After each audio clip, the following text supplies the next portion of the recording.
Hello everyone, thank you for joining us today. We are Group 7 and we are excited to present our topic on the ethic of job discrimination. My name is Hoirul Anam and I'm here with my team member Muhammad Afan and Sotaru Mori. In today's presentation, we will explore the ethical implication of job discrimination, understand its impact on individual and organization, and discuss ways to create a more inclusive and fair workplace. Discrimination in the workplace not only undermines the principle of fairness and equality but also affects morale and productivity. We hope this presentation sheds light on the importance of addressing job discrimination and inspire positive change in our professional environment. Thank you and let's get started. First is introduction. Business coordinate internal activities among employees, stockholders, and creditors, often leading to conflict over benefits. Discrimination, frequently debated in ethical terms like justice and equality, is a key issue.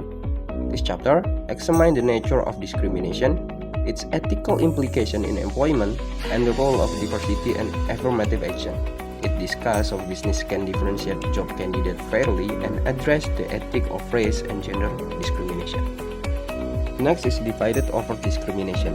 In 2011, the Fifth Circuit Court upheld the University of Texas and Austin use of race in admission, reversing its previous stand from 15 years earlier. This decision was influenced by the 2003 Supreme Court ruling in Grutter v. Bollinger, which supported affirmative action to achieve diversity. And next one is a key legal case, Grutter v. Bollinger. Barbara Grutter lawsuit against the University of Michigan Law School, Grutter v. Bollinger, sparked national debate. The case, culminating in a 2003 U.S. Supreme Court ruling, upheld affirmative action in admission, emphasizing diversity importance. While major corporations supported diversity initiative, dissenting Supreme Court justices like Clarence Thomas criticized such as program as reverse discrimination. The decision triggered prolonged legislative disputes, such as in Michigan, highlighting ongoing division over affirmative action. Continuing debate over diversity in business, the 2011 University of Texas Court ruling and the 2003 Supreme Court decision on affirmative action highlight the ongoing national divide over discrimination and diversity. Campaign for state affirmative action bans and conflicting judicial rulings further underscore this division. While many businesses support diversity for global competitiveness, others see affirmative action as unjust reverse discrimination. Debate over racial and sexual diversity in business persists, reflecting historical discrimination and perceived business benefits. And the next one is the nature of job discrimination. Job discrimination can happen in different ways on purpose or by accident, by individual or within institution. Intentional discrimination is when someone knowingly treats others unfairly, while unintentional discrimination happens due to hidden biases. Individual discrimination is done by a single person, but institutional discrimination comes from company policies that unfairly affect certain groups. In the past, intentional discrimination was common, but now hidden biases and systemic issues are bigger problems. The extent of discrimination in the United States. Discrimination in U.S. institutions is evident when minority and women are disproportionately in less desirable positions. Average income comparisons show non-white family and women earn significantly less than white family and men. Women and minority also face higher poverty rates and are underrepresented in top management roles. Despite similar education and experience, studies indicate that job choices and qualifications only partially explain these disparities. Discrimination in hiring, promotion, and job assignment significantly contribute to the gaps. While some progress has been made, women and minorities still lack equal opportunities in U.S. society. And next is discrimination, utility, right, and justice. There are several arguments against discrimination. First one is utilitarian argument. Discrimination leads to inefficient use of human resources. Utilitarian argument have two objections. First one is if the reason is right, jobs should be given on the basis of qualification related to the job. Second is argument must also address the issue that society can take advantage of various forms of gender discrimination. And the next one is right-based argument. Discrimination violates human rights. Human beings should be treated as an end and not just a means. At a minimum level, this principle requires that people should be treated equally. Discrimination believes that one group is powerful over another group. And the last one is justice-based discrimination. Discrimination results in difference in the distribution of benefit and burden in society. The third argument on discrimination states that discrimination is violation of the principle of justice. This discrimination results from unfair distribution of benefit and burdens.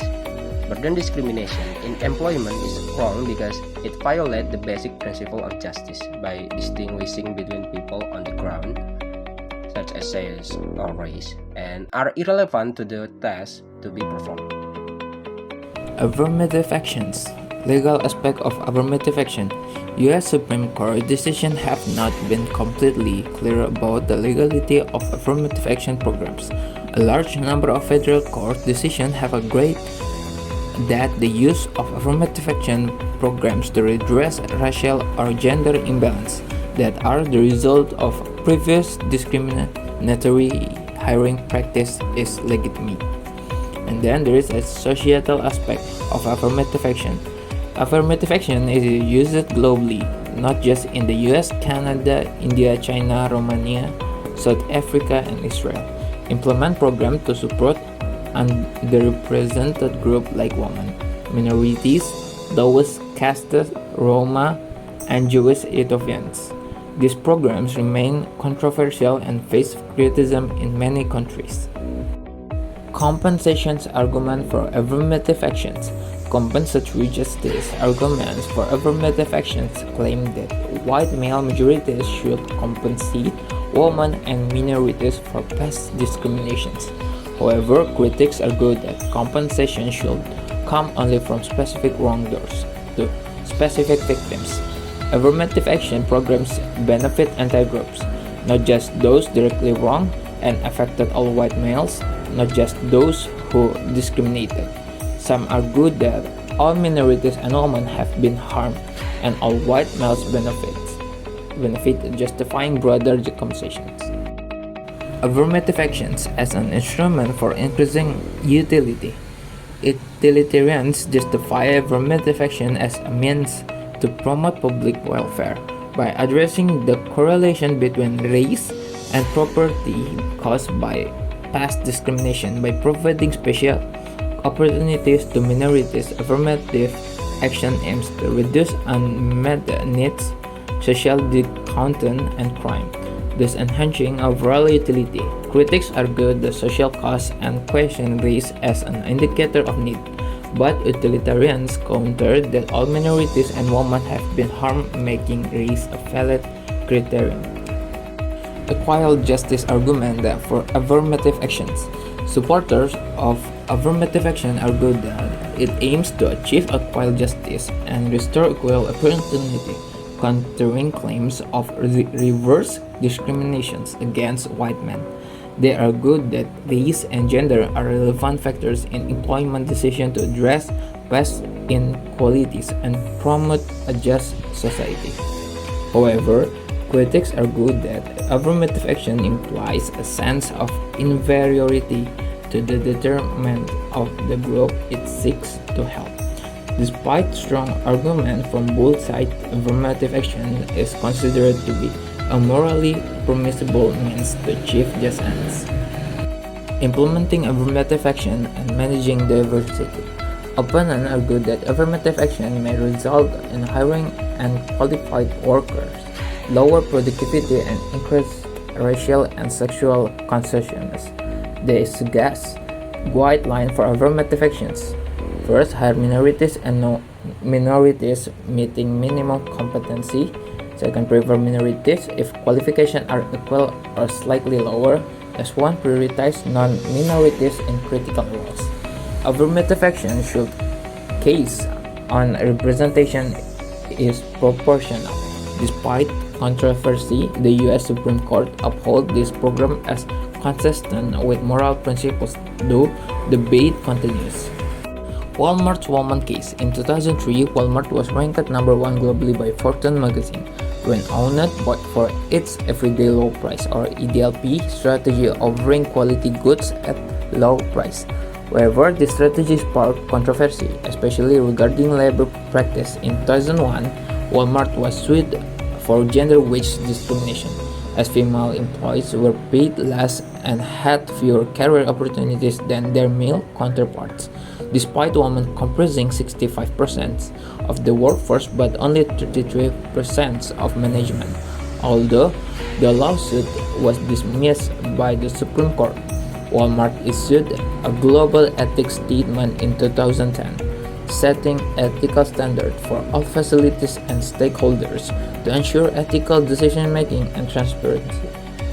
So the conclusions: job discrimination is unfair and wrong. It treats people differently because of things like race or gender instead of their skills.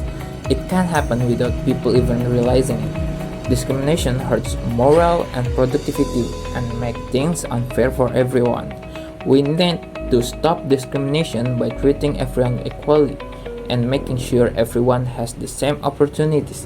That means education people, making fair rules, and protecting people from unfair treatment. Okay, I think that's all from us. Thank you for listening.